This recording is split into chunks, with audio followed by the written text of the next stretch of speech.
going to do a little different than the last one that we did. Yep. And if we go long, we go long because Talks isn't on tonight. So, yeah. More tangents for you. Yeah. But one of the things that I want to talk about Liam's one shot, and we debated after Talks last week whether or not we wanted to talk about it at all. Yeah. But after watching it Thursday and everything, I was like, yeah, there's some things I want to talk about. Yeah. And namely, why it's not canon.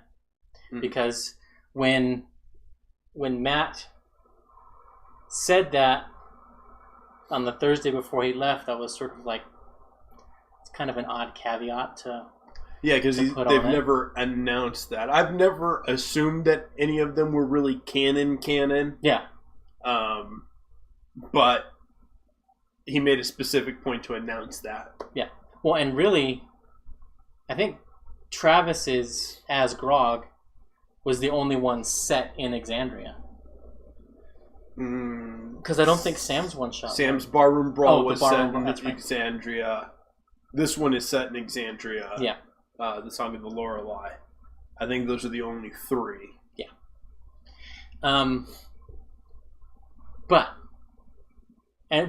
So I was like, that's sort of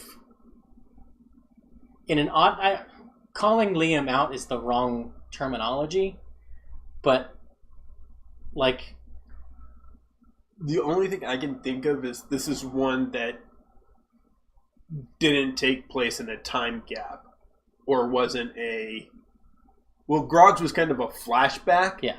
Well, to when Bax was still around. Yes. And they were playing a D&D game as their characters. Right. And super meta. Sam's was kind of in that 20-year span at some point. Yeah. I don't think it was nailed down exactly when, so he had some freedom. Yeah. But this one is going concurrently with the current campaign. Yes. Because which, of they course, talk about the rumors of war with Jura. Yeah, and Matt knew all that, of course, leading into the one-shot. But I think that way, if he went in a direction that Matt didn't want to take the story, that would be why it would not be canon.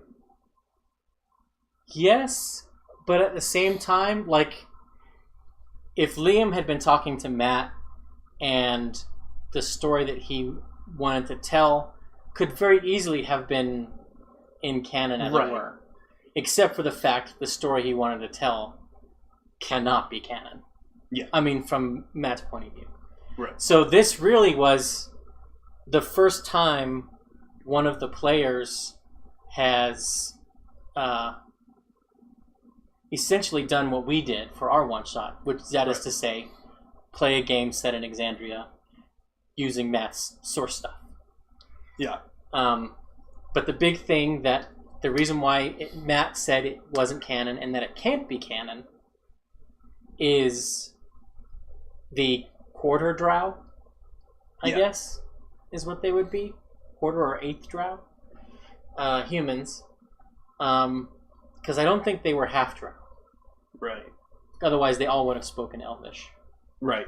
As half-elves. Has half-elves, just swapping out that skill proficiency for the drow magic. Yeah. And when the art was showing up, I was like, they look like half-drow. But then it was like, well, it's dark. And I was like, well, if they're a drow, they should have dark vision. Like, if they're half-elves, they should have dark vision. Right. And different people draw half-elves sometimes with less pointy ears. Right. So I thought, well, maybe the artist just didn't point them enough. Mm-hmm. But no. So, I think that's strike number one. Okay. Against this being a canon story. Against canon, yeah. Strike number two is the nobility with a werewolf lineage in it. Mm-hmm. The empire that Matt has told us about, that he has narrated, that doesn't stay secret. Right. Especially when the second generation has a member of it that is wild and embracing their wild side. Right. Yeah, no, the Empire comes down on that. Especially that close to being... Because that generation was half drow. Yeah. For sure. Now, I thought the way that he structured the story, I thought was interesting. Like, everything about it was interesting, but now I understand why Matt said that. Right. Because that story really couldn't happen. There's too much. Yeah, there's a lot of things that are kind of not in line with the kind of guidelines and rules he set up for his world. Yeah. Plus, arguably, it goes against the Blood Hunter class, the story of the class in the world, being from the Blood Clerics and all that stuff. Right. And typically they infect themselves after they're Blood Hunters for the Order of the Like and not become Blood Hunters because they're... Right. But he did a lot of things that I thought were interesting, both mechanically and narratively. Mm-hmm. He had them... he let the druid use werewolf as one of her wild shapes. Yes. And I thought that was funny that the other players didn't know he had done that. Yeah. Because they were like, well, you're going to pop out. And she's like, no. And they're like, what? And they all, a couple of them kind of look at Liam and they're like, we don't want to be the one to burst her bubble, will you? And he's like, oh no. Because she's been in the wild and been in touch with her, she can hold her form long. I'm like, what? How long? And he's like, 3 hours. And they were like, ah. Yeah. Yeah, that was good. And, their guest stars, we were talking, they kind of took both ends of the spectrum. Yeah. You got the guy that's been DMing for 30 plus years and the person that's got their first time playing D&D. Yeah. And then, of course, Travis getting to live his best life. Oh, man. I got to hand it to Travis and Sam, though. Like, I was leveling up my character while I was doing the initial watch, and there was a couple of times I looked up expecting it to be Travis talking, but it was Sam. There was a couple of times I was like, who is that? And I'm like, that was Travis talking? Yeah. They did with their voice acting, Well, and they are also like, thanks to whichever game company, Scream You Horse today. Yeah. But yeah, they had that, and unlike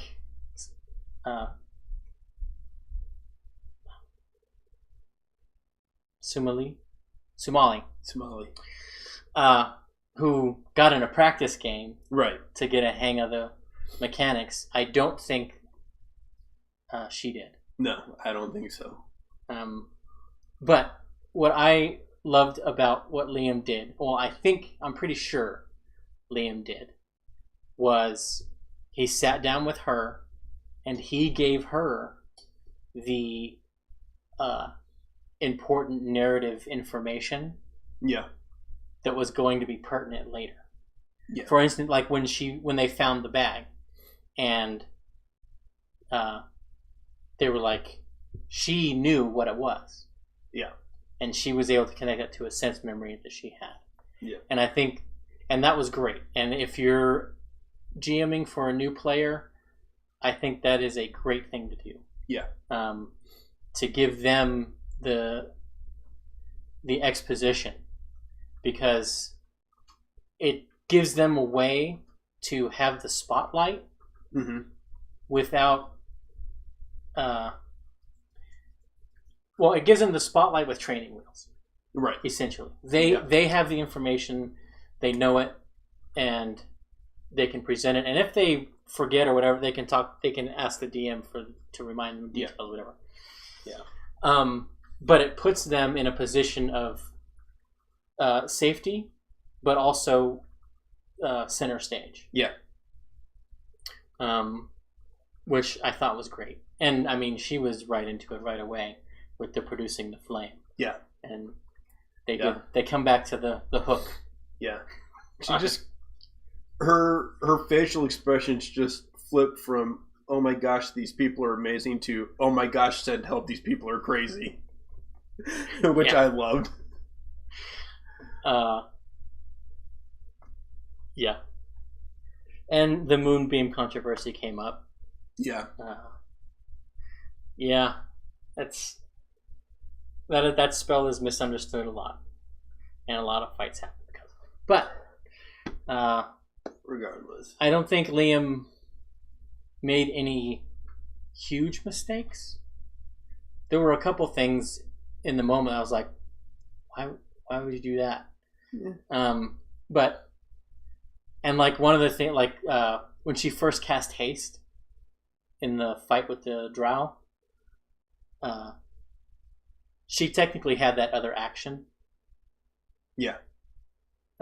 Because Liam was thinking she dashed, but the haste would have doubled her speed.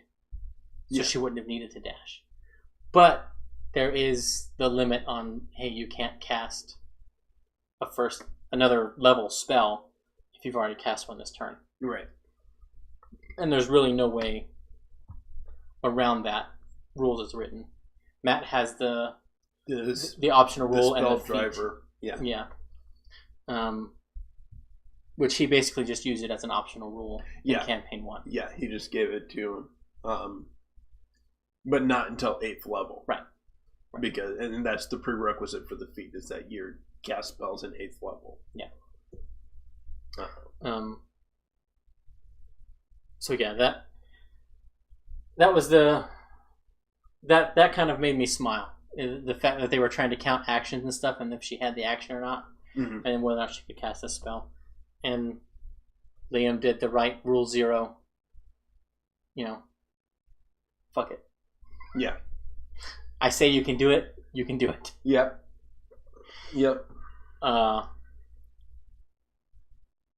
So yeah, my wild speculation for this one shot. Okay.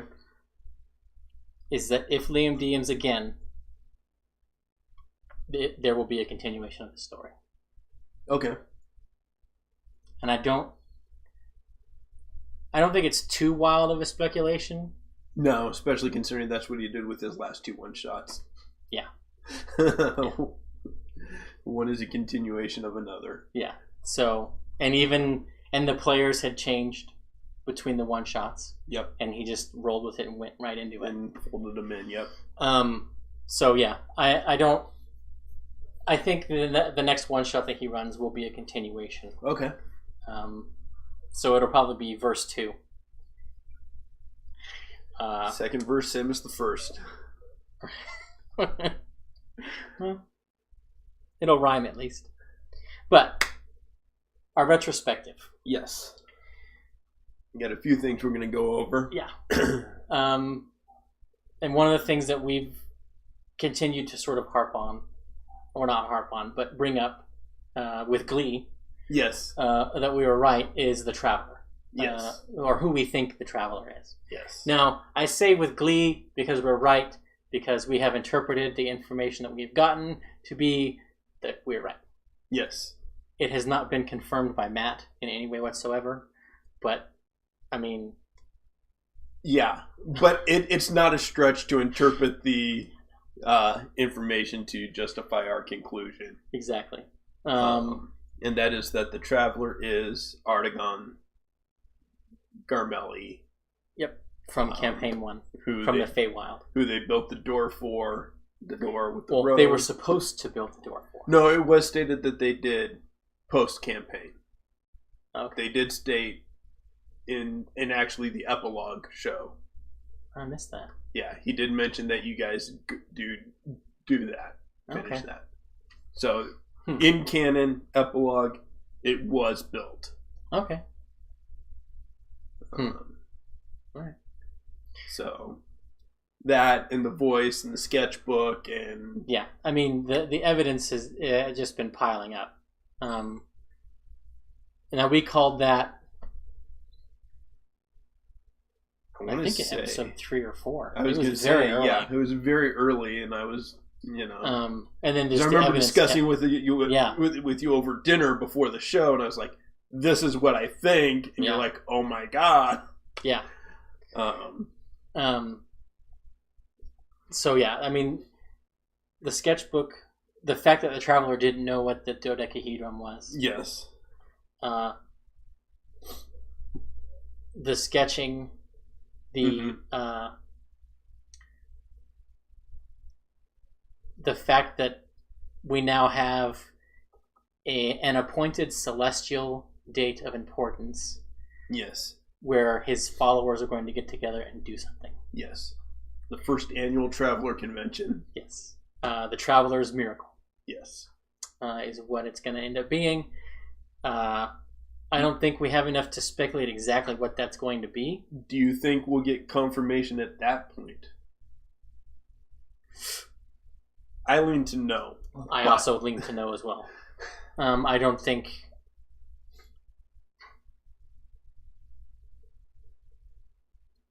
I don't think we'll get confirmation until, and this goes into our next talking point, the next two, but until we have to get the Trammels. I disagree. I think when they go, if and when they go to the Feywild is when it will be confirmed. Okay, I can see that as well. Which may happen soon. Because they will have access to those spells soon.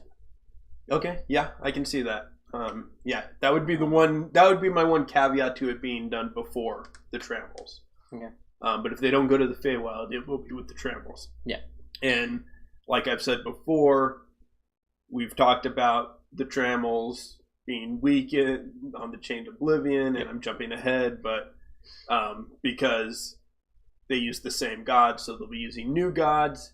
And that was like one of the solidifying things of the Raven Queen was her contribution to the original Trammels. Yep. And that Garmelli, the Traveler, he's the parallel, he's the mirror of that in this new group. Yeah.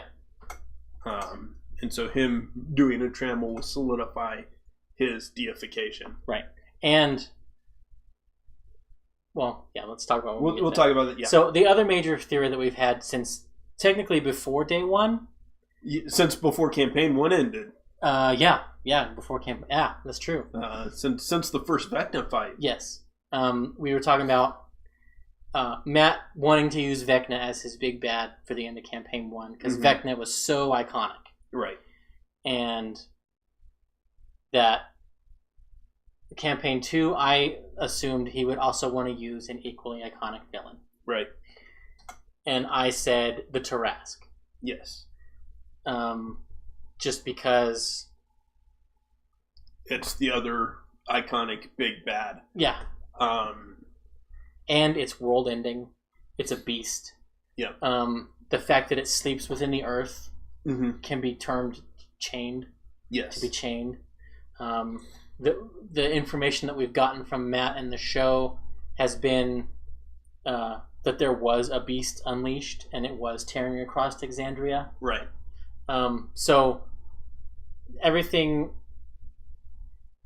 So as the show has gone on, there has been more and more evidence that the Tarrasque is going to be, if not the final fight, a part of the final fight. Right.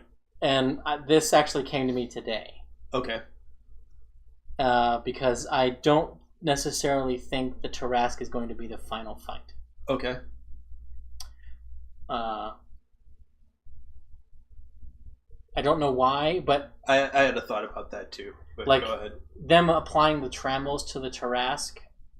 I don't know I don't think there's enough evidence in the Tal'Dorei campaign guide to say for sure that the Chained Oblivion is the Tarrasque. Correct. There is not. The Chained Oblivion seems to be its own entity. Yes. It's a deity. It's a deity that was created by the Betrayer gods. So yeah, I don't know. And also the Tarrasque. Well, maybe they don't need the Trammels. I don't know. Because they could, in theory, just beat the Tarrasque until it goes back to sleep. I think it's going to be the Trammels. And I think the reason it's waking is because they use the Trammels. We've discussed this. Yeah. Which weaken those Trammels hold because it's from the same gods. Yeah. The one thought I had over the past week or so. I really was still kind of formulating it last week. That's why I didn't bring it up then. Plus, we didn't really talk much about that. Is that what if it's not the Tarrasque? And I'm 95% still on board with the Tarrasque, but a thought creeped in. And what sparked it was the fact that we know that the Kraken is connected to the Chained Oblivion. That's been said. Okay. And that's what if it's a Cthulhu-like being, like a star spawn, is the Chained Oblivion. Which is not necessarily a D&D iconic villain, but is an iconic villain. Yes. And true. Has more of a connection to the Kraken. Like I said, I'm still at least 95% on board with it being the Tarrasque just skinned as, the Chained Oblivion. Except I think that the Kraken will be confronted as part of wrapping up Fjord's story. Yes, but that's going to be a while. If it's confronted at all, because I don't necessarily know if that's going to be the case. Right. A lot depends on the arc that they're in now. Yeah. Yeah, it does. But that was just a thought. I was like, well, wait, what if it's this? And I mean, it's basically hinged on that Kraken Chained Oblivion link that Matt has mentioned, and my love of Cthulhu. Yeah. And it's as much just that I really like Cthulhu and H.P. Lovecraft. Yeah. As much as anything. The other big thing that we've had that's been a theme throughout, that I think has been gathering evidence, and we mentioned this episode 1 or 2, which is the Arthurian, Le Mort d'Arthur, Holy Grail, poisoned land, bad ruler. Yes. Mythologies. Now, in the beginning, I thought that was going to be the story of the Empire that he was going to tell. Right. But I don't think that's necessarily the case. Well, start changing your mind when we went to Shady Creek? No. Well, yeah, that was probably the catalyst for the real doubt to seep in. Yeah. But not in the sense of the Empire having that story. I think that is the story of Jorhas. Okay. And also, well, that's the sort of the principal. I kind of see it as Wildemount as a whole. Yeah, that's fair. Yeah. And in theory, their journey, the Mighty Nine's journey here, will end in the purification of the land. Yeah. And hopefully, anyway. So, one of the things for our short-term theories, we were talking about how we're expecting to see the Cult of Tiamat show up. Yeah. Either next episode or the episode after that. Yep. And possibly be an interim villain. Yeah. For the Mighty Nine. Now, I was replaying the circus performance. Right. From episode 1. And in our episode 1, when we were talking about it, I was like, oh, it's Faye. Faye are going to be the bad guys in this first arc. And, we're going to have this Faye and that Faye. And you held on to that for a while. I did. For much longer than I should have. But, on rewatching it. Okay. And as the campaign has gone on and what we've been talking about. Mm-hmm. What if the serpent in the underworld that they were talking about was Tiamat? Okay. Yeah, I can see that. And what if those sisters were Yuan-Ti? Okay. So I think we may, if I'm right, huge if, then we may see some Yuan-Ti coming up. I like Yuan-Ti. Especially because Kari? Yeah. Was sort of revered by the cultists because of the dragon aspects that she had. Right. So, Yuan-Ti pureblood could pass that nature off as even dragon touched. Okay. Yeah. Callie. Not Callie, yeah. Yeah. Kari was Shikasta. So yeah, I think that became on watching it, listening to it. I thought about that. Yeah, I'm still fairly convinced that the fire dancer was some sort of a tale paralleling Sarenrae. Okay.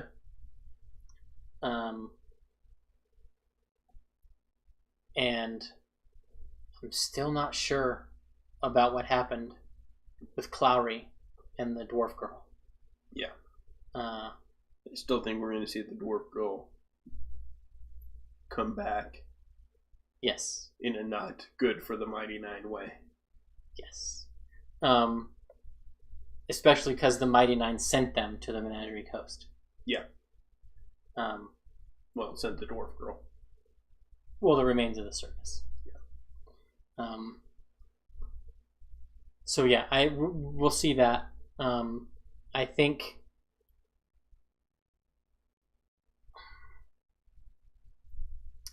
Do you think that maybe that's why Matt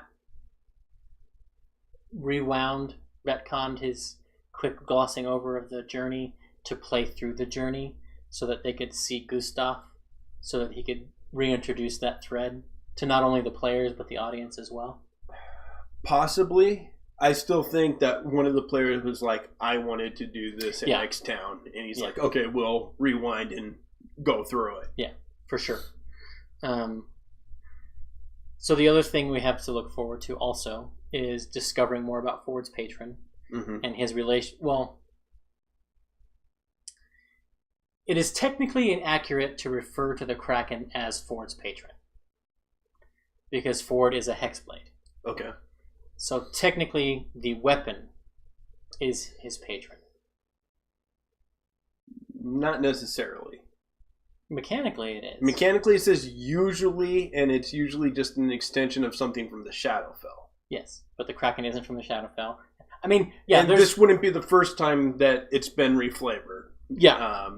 Things have been reflavored for that kind of thing. Oh, yeah, that's the easiest thing to reflavor. But I think it's...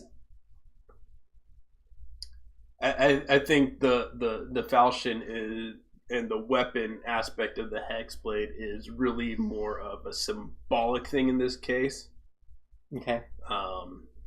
That it is a symbol of that patron's favor. It is. We haven't seen anything about the weapon being sentient. True. At best, you could say the weapon is a conduit for the patron to reach into Fjord's dreams. True. Like, I don't disagree, but I think it treads dangerous ground referring to the Kraken as his patron. It does. Because Matt has basically set it up as the enemy, and if the players think of the patron as the Kraken, is Fjord going to lose his powers if he goes against it? Well, I mean, there's lots of literature saying that can't happen. Right. Even if the warlock goes against the patron, right, they don't lose the power because nothing can break that contract. Yeah, it's not like clerics used to be and stuff. Right. So I think there's less of a risk there, but I think it's just, I don't know. And it not being able to be broken is more definitive per what Wizards of the Coast has said and put out than that it has to be the weapon is in the hexblade. Right. So, Right. And really, right now, I'm just arguing semantics and... Right. Well, it's like I had talked to you about reflavoring the weapon to be like a spell book instead of a weapon. Yeah. Because, I mean, a spell book is a weapon. If you think about it, yeah. Theoretically.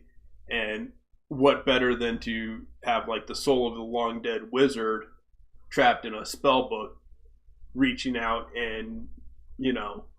Yeah, for a Pact of the Tome. Basically, vicariously Hexblade. living through this warlock. Yeah, and your pitch was a Pact of the Tome Hexblade. Right. Yeah. So, I think we have enough time that we can now get into the characters. Okay. And each of them and our theories about them. Okay. And what we've talked about and what we've been right and what we've been wrong. Yep. Who do we want to start with?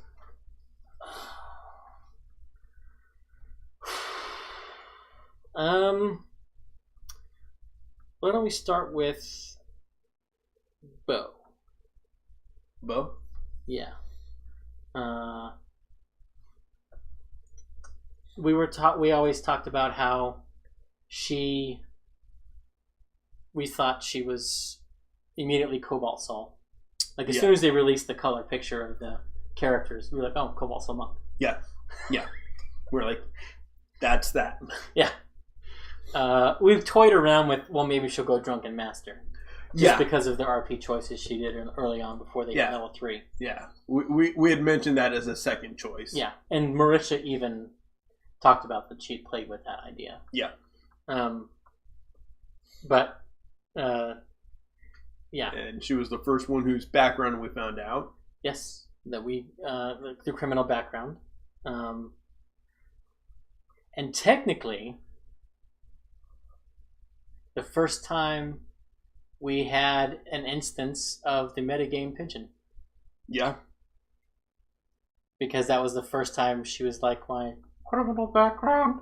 Yeah. Do I know anything because of my, criminal?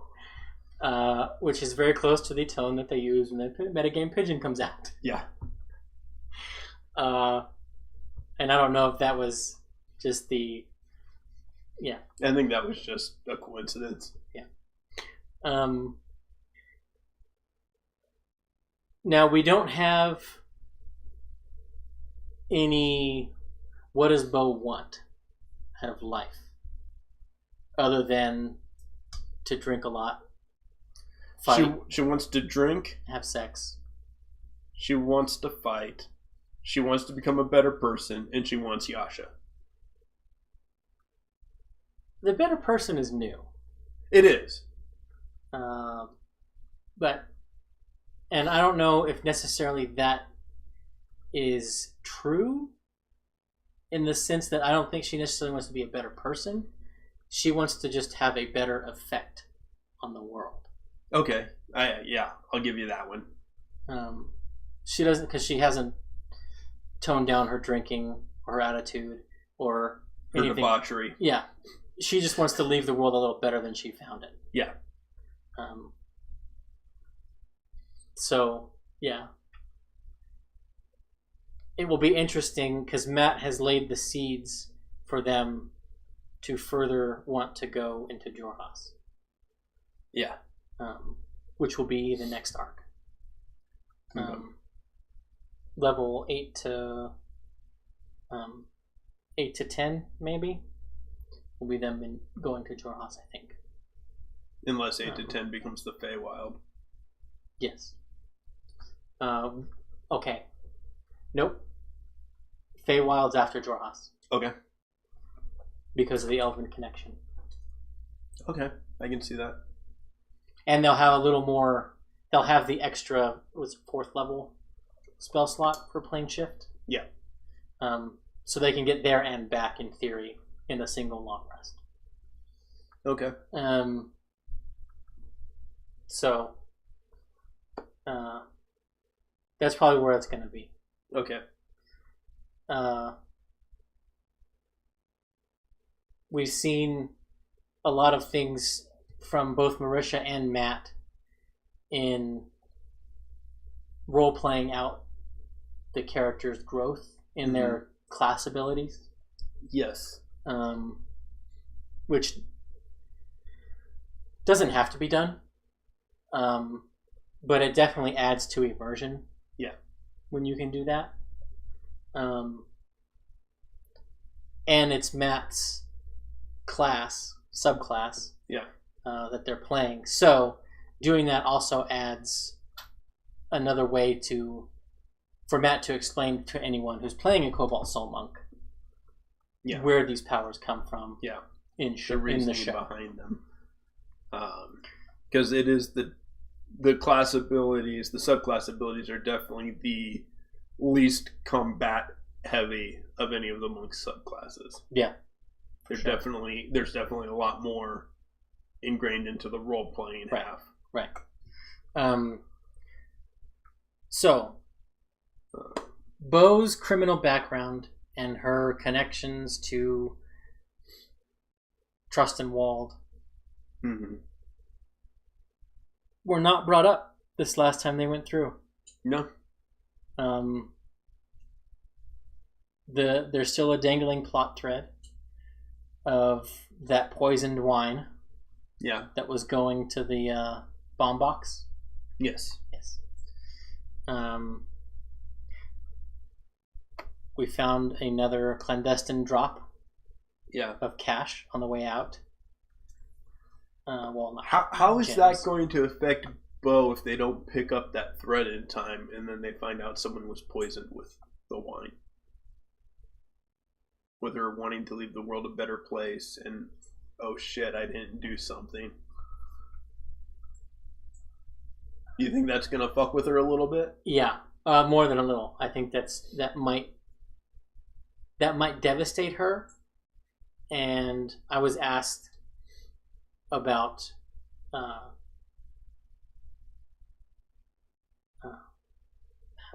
well, anyway, yeah, it's gonna be because Matt's not the type to Skyrim and oh, you've got this plot hook. Nothing's gonna happen until you pick it up again. Right. You know. Well, and especially for this campaign. I mean, campaign 1, that wasn't necessarily the state of the world, but a lot of the quests that they ended up doing were open-ended in that they could pick them up whenever. Yeah. But this one, he has stated, the world's moving. Yeah. Whether they're involved or not. Yep. Certain things are going to happen. He has his calendar set. Yeah. And that's why that date of if I'm right, the summer solstice, because he didn't say that's what it was, but from the language he used, that's what it sounded like. The celebration was for the summer solstice. High sun on the summer solstice, basically.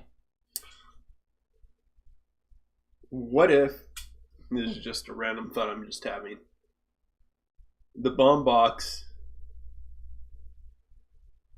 what if that poison wine shows up at the Traveler's Miracle?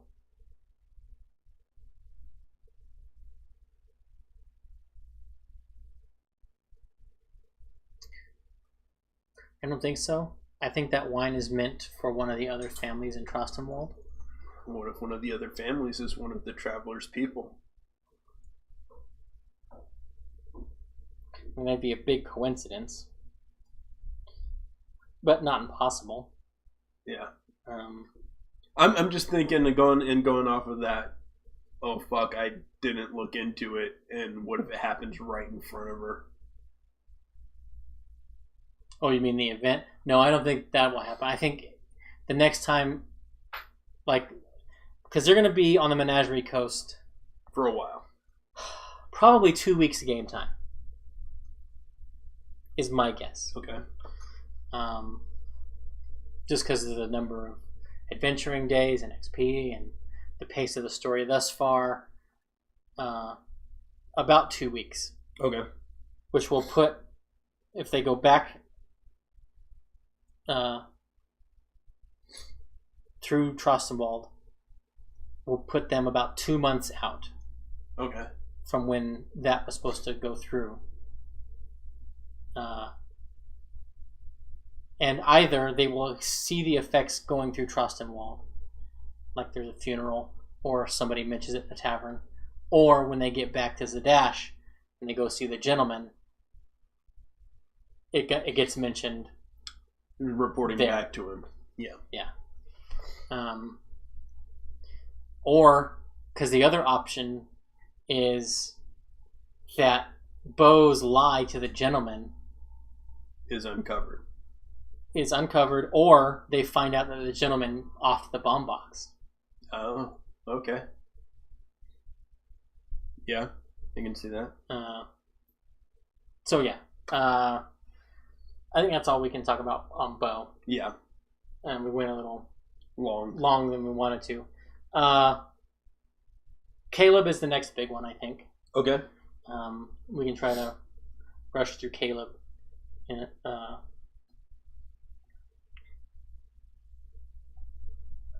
We knew he was an Imperial boy.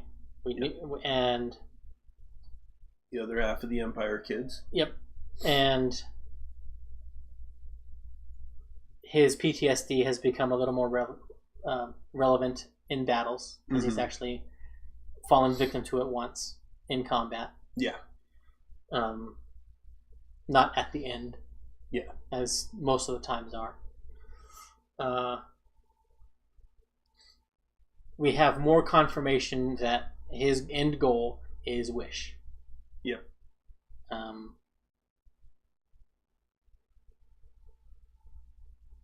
And Nott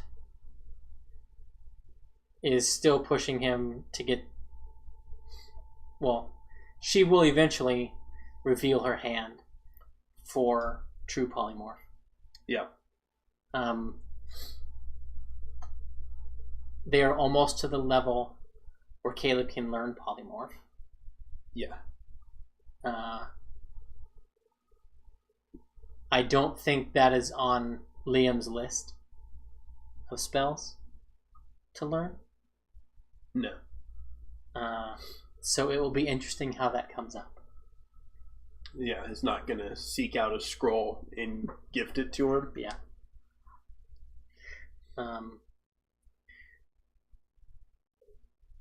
We know that, well, Nott has set the ball rolling for the fireball to explode in their face in regards to his Astrid.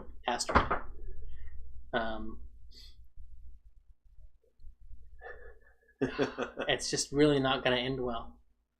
Especially if the wild speculation we had about Molly, that the woman wizard was Astrid. Yeah.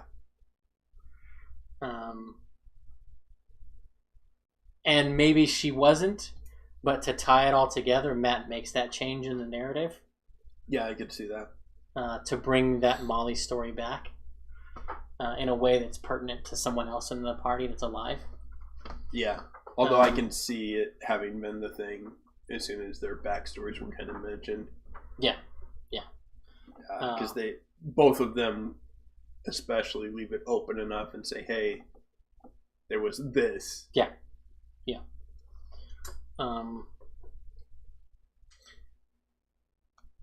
I think with them dealing with the cult of Tiamat, we are going to have...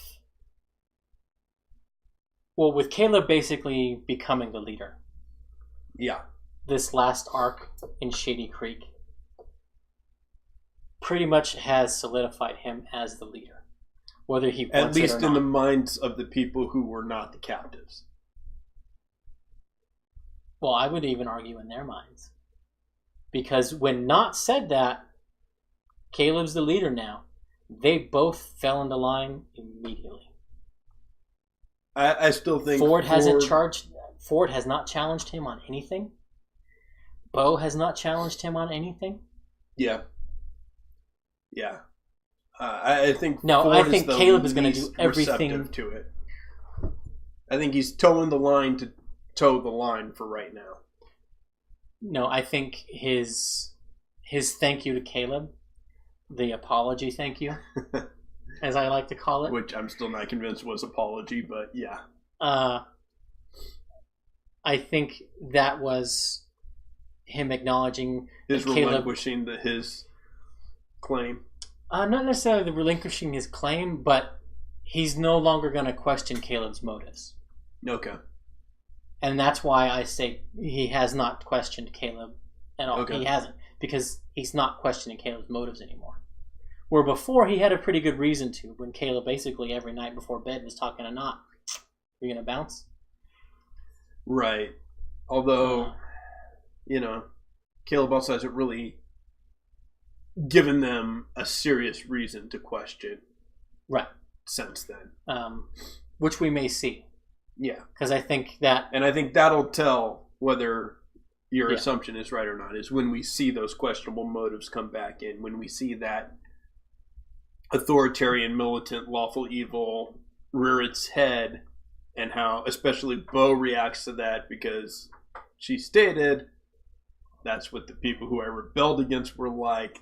That, Yeah. It probably doesn't happen until Caleb... I was going to say until he has 9th level spell slots, but that's really far away. But probably 7th or 8th level spell slots.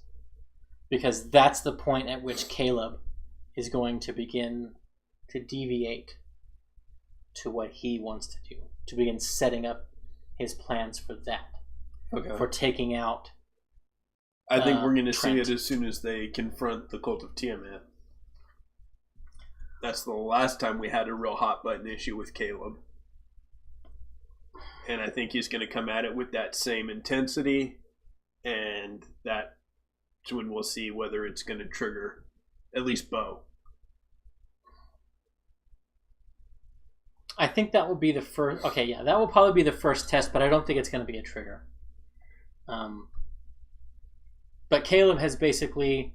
I think he's made the decision that for right now, I'm making good progress on what I want to do.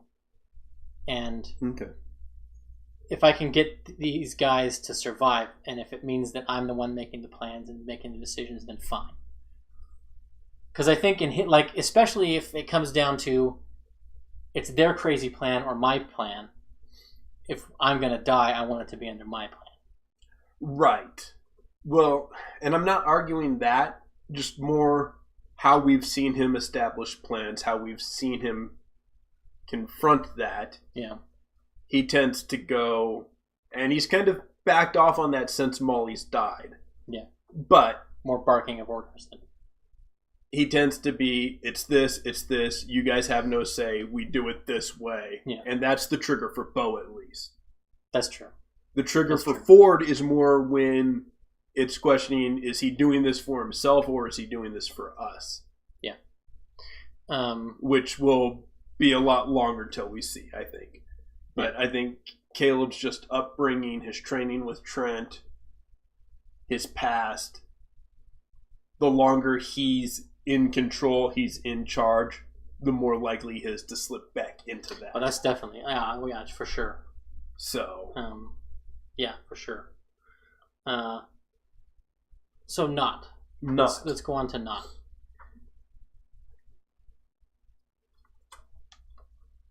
So, well, we've talked about... I mentioned this in my theory on Nott, and we've talked about it in her end goal. And I talked about the curse that's on Goblinkin and how they came about in the Tal'Dorei setting. It's just one paragraph that they're like vermin. But it talks about, it was because, during the calamity, the Strife Emperor, who's one of the betrayer gods, took the Draenasar, and he would just warp them and mutate them into goblins or orcs or bugbears or whatever he needed. And that's how those races came to be in Tal'Dorei. And I still think that her having the conscience, wanting to be better, is a sign of that curse weakening in Tal'Dorei. And that is, as I said on, what is this page? 125 and 126 of the Tal'Dorei campaign setting. Yeah, and I'm in the firm camp that she is a polymorphed. Right, and that's where, like, our theories are exactly the same except for that origin point. Yeah, you see her as something transformed. Yeah. One of the small races transformed into one of those, which she would just wants to actually get back. be a sign of the curse strengthening. Which would unless it was Trent or somebody who did it. Trent, but if it's the curse strengthening, that goes with the trammels weakening the veil. Yeah. Which is a possibility, but I still like the idea of it, so much time has passed that it's starting to weaken. Yeah.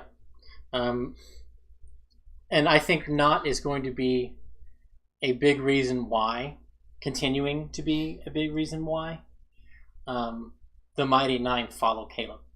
Yeah. Because she does so unquestioningly all the time, every time. Yep. Whatever Caleb says, that's what she does. Yep. Without questioning it right away. And whenever they're planning, what does Caleb want to do? We should do that. Yeah. Anytime something comes up, well, we should consult Caleb. Yeah. He'll know what to do. They've been sort of unconsciously, I think, following that lead. At least that's what I've seen. So I don't know. Well, I don't think we have enough to go on who she is sending these care packages to. Do you? I don't. Because at first I thought maybe it was that halfling. Right. Or his family. But I also thought maybe it was her family. Yeah. And you had even mentioned maybe she has a kid. We've established that she's been child-rearing years for a goblin for a while. Yeah. So... And my caveat to that is that she's also established that once they're born, they're just raised by the tribe. You don't really know who your specific kid or mother is. Yeah. So... I mean, she could be sending it to the tribe because she knows one of them is her kid. Well, I don't think it's her tribe because she basically was going to sell... She sold them out to the... Yeah, but she also told Caleb recently she would like to go back to them and visit. Well, I think that's the halflings she wants to go visit. Not her... Okay. Not her tribe. At least that's my interpretation of that. Okay. And see, she did make mention of that when they were like, where do we want to go next? Right, but she's also said she doesn't know where the halfling is. Yes, he has disappeared for her. Which is why I'm almost thinking that it is his family that she's sending stuff to. Okay. Because she feels responsible for his disappearance. And that could, yeah, I can see that. And she's already sent 250 gold? Something like that? Yeah. Or 150? Between 100 and 200. Yeah, which is enough to set them up for like a 2 or 3 years. While, yeah. So yeah, that's where she, and yeah, like we said, we've already mentioned it. Polymorph, true polymorph is where she wants to be. Yeah. Who do we want to talk about next?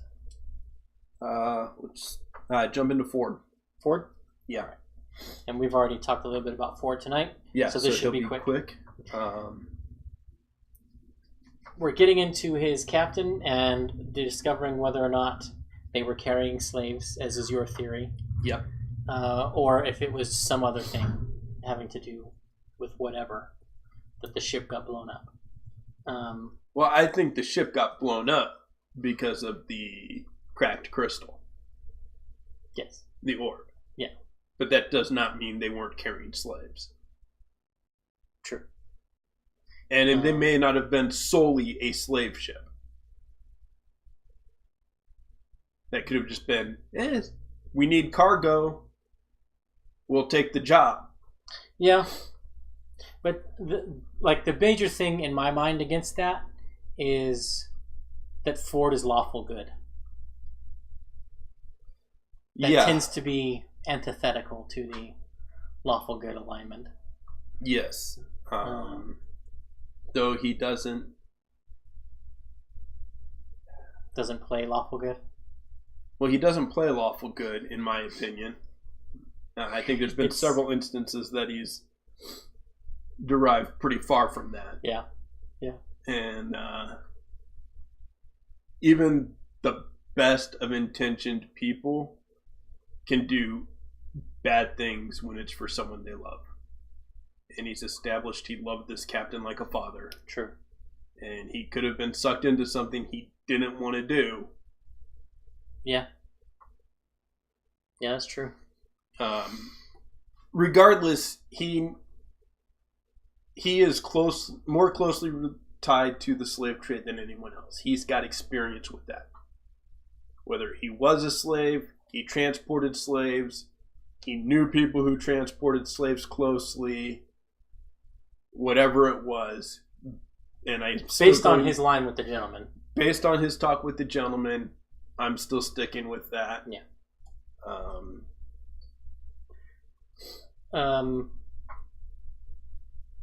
I don't know if we've basically hit most of our speculations on Fjord already. When we talked about the his patron, Kraken, yeah. So I don't think there's much more to cover with him. Nope. Do we want to? Well, no, I don't necessarily want to combine people, but Yasha. You want to go Yasha? Okay.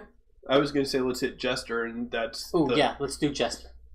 Yeah, Jester. That's the closest in geographical to Fjord. They came in together. And kind of the last person who's been there consistently from the beginning. Yeah. We went back and forth. Is she folk hero? Is she something else? Charlatan. And I definitely think she's still a mix. Yeah. Much like Percy did with the Scholar Noble. Yeah. And I think that's probably the best evidence that we have. Is that she is a mix. Yeah. So and we're coming up on where she is not supposed to go back to. Yes. And meeting her mom. She, unfortunately, does not have Mask of Many Faces at will. Correct. She has 4 hours of disguise self. Because she has 4 first... Well, she can cast it at a higher level, but... It doesn't give her any added benefit to it. Right. Which is really sad. I wish it would give you an extra hour for every spell level. Yeah, I mean, that would make sense. But at the higher levels, why don't you just polymorph yourself? Well, yeah, that's true. Why don't you? But you can switch out spells. But at second and third level, 2-3 hours. That's true. That's why they put in that you can switch out spells as you level up. Yeah, well, clerics can switch out on a long rest. Right. But yeah. Which Laura got sort of additionally schooled by another cleric in this one shot with guidance. That's a cantrip? I love Sam's. Yeah, but you have to be willing to help people. Sam loves busting chops. So yeah, I think we see some difficult character moments for Jester. Yeah. I don't know how difficult Matt is going to make it sneaking into the city for her. We don't know if I don't think he's necessarily going to make it hard. But if she just goes in, if she forgets to cast Disguise Self, if they don't talk about it, if she doesn't verbally take precautions, she's going to get caught. I think if she takes any kind of precaution, Matt will he'll let it go. Give her the leeway to get in. Okay. So it's going to be based on player decision. Yeah. Which is how it should be. And they have the cart. Which is right. illusioned. Because they have the guy at this point has no reason to expect her coming into town. No. He's probably got people, hey, if you see her, say something. But if she takes any kind of precaution to not be noticed, throws the cloak up, charisma disguise to, just not be noticed as exactly herself. Use her disguise kit. Like my character does in the Monday night game a lot. Yeah. I don't see him saying, "Oh, well, you were found out anyway," because they're actively searching this town for you still. Yeah. You know. Yeah, I agree. And he could be way worse with Nott with the racism against goblins, and he hasn't been. Yeah. So I think he'll take that same tack with Jester. Yeah. Going back to her hometown. If she keeps a low profile, stays out of the way. Yeah. But I mean, if she's just sitting in the cart with her hood back, singing Lolly Long Day and waving at her childhood friends or whatever, yeah, she's going to get caught right off the bat. If she just goes in without, I put my hood up, I'm going to try and disguise myself, I use disguise self. Do you think they get lodgings with her mother? Yes. You do? Yes. Okay. Well, let me caveat that. If Jester takes precautions to not be recognized, using disguise self, something like that, and they talk to her mom puts them up. Okay. I don't think so. Okay. I think that will be way too weird for Fjord. Well, I didn't say everyone would like it. I just think there's too... Well, especially because, I think it'll be weird for everyone. Presumably the guy that whatever she did to whatever noble, still frequents her mother's establishment, or his allies do. Yes. No, I can totally see that. That, from my... I think Caleb's going to be nope. Okay. We can stay with one of your mom's friends, but we're not staying there. I can see that. I can see Caleb or Fjord putting the squash on it. It's going to at least be offered, though. Yeah, I think so. I think that's probably definitely true. Let's go there. I really want to see Beau interact with Jester's mom, though. Because of all of them, she's the one that's most likely to do anything. Yes, that's true. That's very true. Now, I think, based on nothing, that the way Matt is going to play her is going to be very reminiscent of Inara Sarah from Firefly. I can completely see that. Just because of everything, the small bits of interactions that we have had. Yeah. It's just the feeling that I have. Yeah. If not Inara specifically, a companion. Yeah. And we have other examples in the show. Yeah. Our Mrs. Reynolds and Heart of Gold. Yep. There are the two episodes that we have other trained women appear.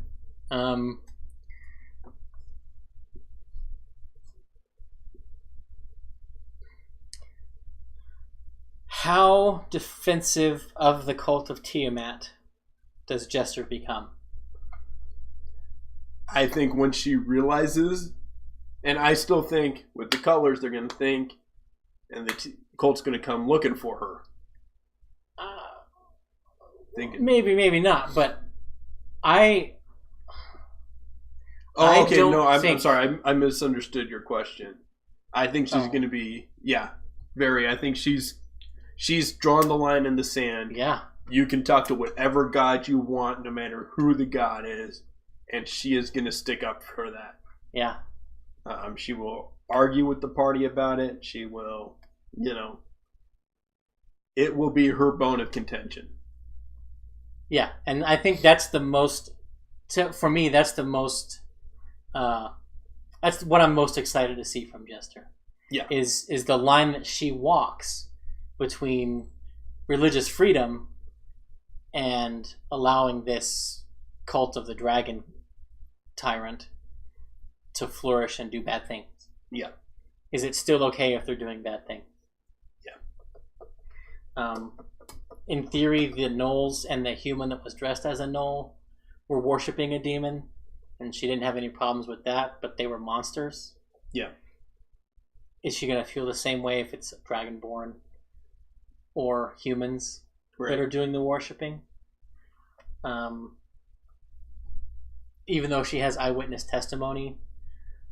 Yeah. But that was the first time that she said, hey, you should be able to worship any god you want, was even in face of that story. Yeah.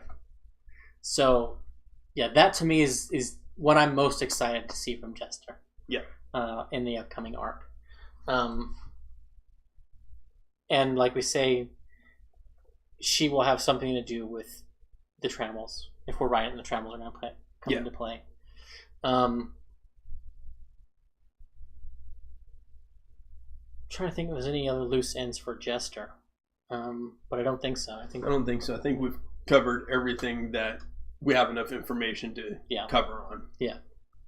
So let's talk about Yasha. Let's jump to Yasha real quick, because Yasha of all of them has the most, is where we've gotten the most evidence for the poisoned land. Yeah. I mean, that was practically the phrase that Matt used in her vision. Mm-hmm. And she follows the Stormlord, another god, band god, but not a betrayer god. But not a betrayer god. So much like both Molly and Caduceus follow. Yes. So Yasha will probably be important if the Trammels are going to be a thing in getting a Trammel. I completely believe that she will. I agree. I think Yasha's story is going to propel them into Jorhas. And hopefully that will coincide when she is on a filming break. Yes. And I think from Blind Spot. I don't see it not. I mean, I know the players could say, hey, we're going there. Let's see, 4 months from now would be December. Maybe. But I think that Poison Land we saw in the vision, Matt mentioned, jumping around, that's Caduceus' goal. I think their stories are going to intertwine there. Okay. One of the things we've talked about is her angelic heritage, her Aasimar blood. And whether or not that is a reflection of her divine power, right? Or because like zealot barbarians can be raised from the dead for free, and we talked about the possibility that she died once already and was risen. Yes. Or that she died and has come back as an Aasimar, as that rebirth. As a possibility is to explain the race, right? Because Matt has said that Aasimar are super rare. Yeah. But it is interesting that she is from Jorhas, a region cursed basically by the corruption of the betrayer gods. Yeah. Under the sway of evil. Yeah. As sort of that beacon of light in the dark. Yeah, definitely. And she's a fallen Aasimar. Which could just be the taint of evil. Exactly. We've talked about, does her arc include becoming a different kind of Aasimar? Does she become? Yeah. Does she overcome the fallen aspect and become a scourge instead? Yeah. I think we'll see her restored. I think we may see her go all the way to Protector and just be the full light. End game. Interesting. And again, we had initially speculated before she popped her wings that wouldn't that be great if she did that, because then she'd be the barbarian that overcame Grog's weakness. Yeah. Yeah. Because that's the Protector's the only one that gets a fly speed. Yeah. That would just be awesome. But again, like mechanically, that would be great for the tank barbarian to be able to get a fly speed. But I don't know if we've seen enough from Yasha or Matt to know that he's going to take it that far. And I think most of that is mostly due to the filming schedule. Okay. I think we'd have a lot more evidence for it if she was able to be there more. Okay. The other thing is, I think it's really, and why I said her and Caduceus is another reason I said her and Caduceus will intertwine in their story, is the gods that they serve. The Stormlord and the Wild Mother overlap and are a lot of times partnered. Okay. Partner, god, goddess. The storm in nature, the land in nature. Yeah. And we see the Asamar with the wings, part celestial, the air, the Firbolg in tune with nature, able to talk to plants and animals, the land. They're representatives of their gods. I can see that, yeah.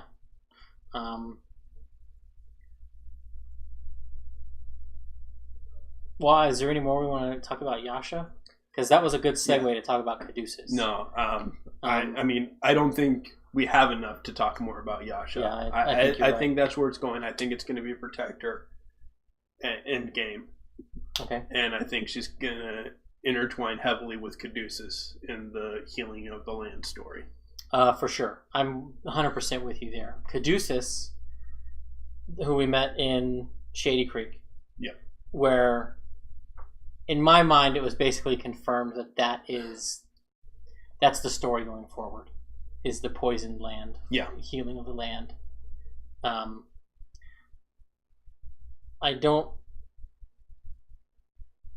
He has said, you owe me a favor that I will cash in later.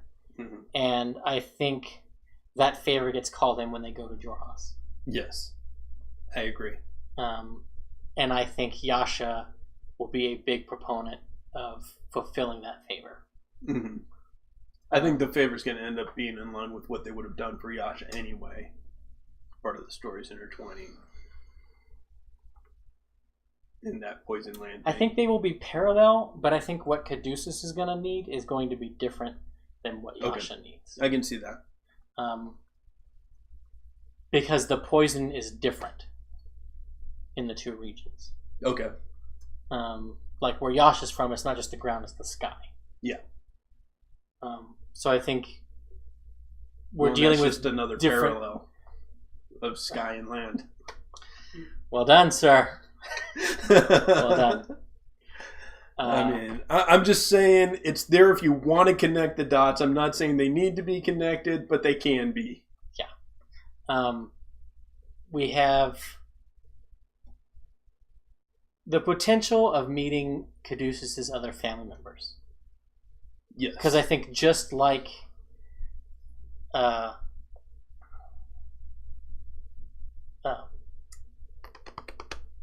Keyleth going on her Aramente and finding the breadcrumbs of her mother's Aramente, her mother's journey. Yeah.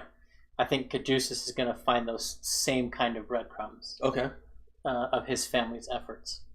I can see that. If he's on the right track. Yeah. Or even if he's on the wrong track, maybe it's a sign he's on the wrong track. I don't know. It's going to depend on how the narrative flows. Yeah. But I think that probably doesn't happen until they start moving towards Jorhas. Yeah, definitely. Because I don't think they're going to find... I don't think Caduceus' family came to the Menagerie. Well, and when he was talking, he said, hey, I feel I need to go this way. That was towards Jorhas. Yeah. Yeah. He's kind of detouring with them because the signs... Yeah. The tea leaves. And a lot of parallels between him and Yasha, but there's also a lot of parallels between him and Molly, the character he replaced. Yes. One's name is Tea Leaf, the other makes tea from people. Yeah. Yeah, there's just... So, speaking of Molly, briefly, yes, in regards to Caduceus and everything, we have the potential crossover with Caleb and the Wizard. Mm-hmm. The Moonweaver, who was featured prominently in Liam's one-shot. Yep. To bring us back to the beginning of this episode. As we discussed her being a potential goddess as a source of trammels. Right. Do you think that is gone, or do you think that's still a possibility? I think it's still a possibility. Okay. I think, and I've said this before, that's part of the reason, if not the main reason, why they keep saying Molly's story is not finished. Another parallel, they're both from Shady Creek. Molly's group was formed in Shady Creek. Some of them went back there. Where he rose from the dead. Oh yeah. That's where he got a lot of them. That's where some of them went back to. Caduceus is from Shady Creek. Well, and they found him in the forest up north. Yeah. So they didn't get very far. Right. So yeah. So there's just I hadn't thought of it from that angle. That's true. Yeah.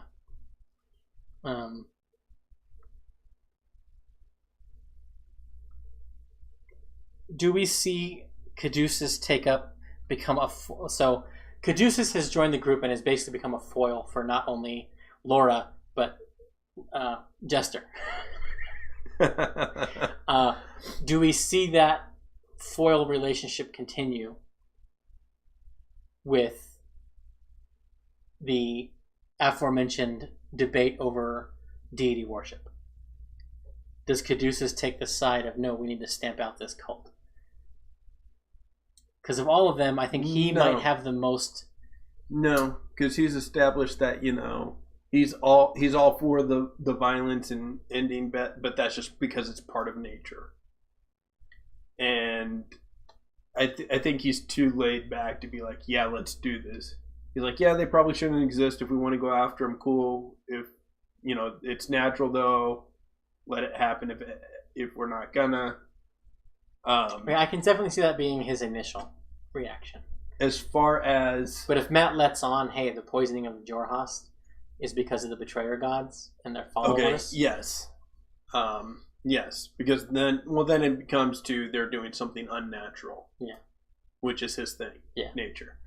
The thing, for as far as the Jester, Caduceus, Taliesin, Laura...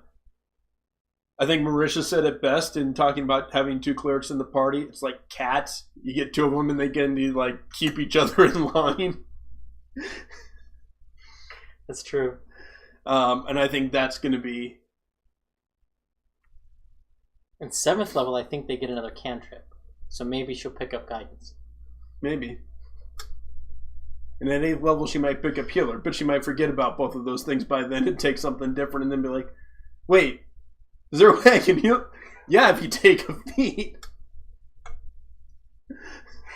Yeah. And I think with that being 18 minutes over. Yeah. Thanks for sticking with us, guys. Adieu. And join us next week where we will be discussing the first episode back after Burning Man. Yep. Bye, guys. See ya.